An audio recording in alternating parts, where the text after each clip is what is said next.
Hey DGE, Mrs. Edwards here. Today is Monday, November 6th, and this is your morning meeting. We'll start with the Pledge of Allegiance. Place your right hand over your heart. Ready? Begin. I pledge allegiance to the flag of the United States of America and to the republic for which it stands, one nation, under God, indivisible, with liberty and justice for all. For the month of November, our character trait is citizenship. What does it mean to be a good citizen? Is that someone who picks up trash when they find it? Is it someone who always tells the truth? I want you to think about how you can be a good citizen in your classes today. Our social skill of the week is greeting others. And here's Mrs. Klopp to tell us all about it. Hi, Donald Graham. It's Mrs. Klopp with your classroom survival skill of the week. This week's classroom survival skill is greeting others. I chose this background because I love the way dogs come and greet their owners. So let's talk about what we need to do in order to greet others appropriately.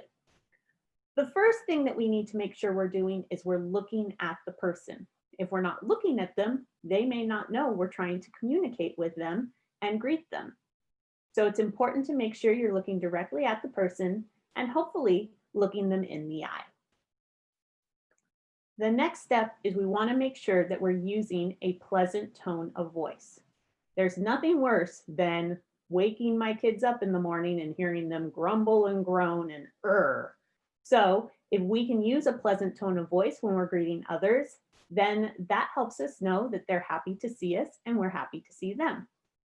So green check mark, we got all those music notes and nice sounds, pleasant to the ear. That red X, we don't want to be yelling at others or screaming into a microphone. So make sure we're using a pleasant tone of voice. I added in here an intention for today, and an intention is when we think about something purposefully and we think, I'm going to try to do this. I'm going to make an attempt. So I'd like you to think about that as your intention for today, that you're going to use a pleasant tone of voice when you speak to anyone so that they know that you're coming at them with good vibes. The next step in making sure we're greeting others is that we say hi or we say hello. So it's important that whether it's friends, family, or walking by a stranger on the street with our family, that we greet them and say hi and say hello so that they know that we're friendly and kind towards one another. I know things look a little different when we're in social distancing. So here's some ideas for how you can greet others in a social distance way.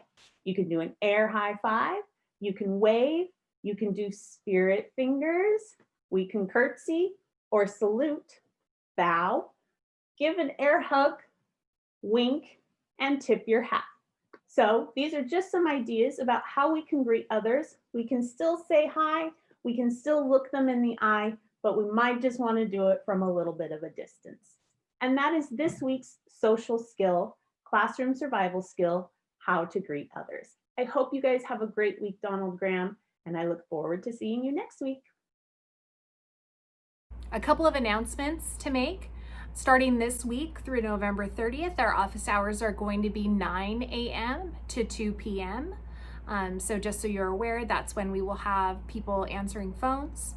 And also we will be observing Veterans Day, so there will be no school on Wednesday. I hope you have a great week, Dolphins, and we'll see you on Friday.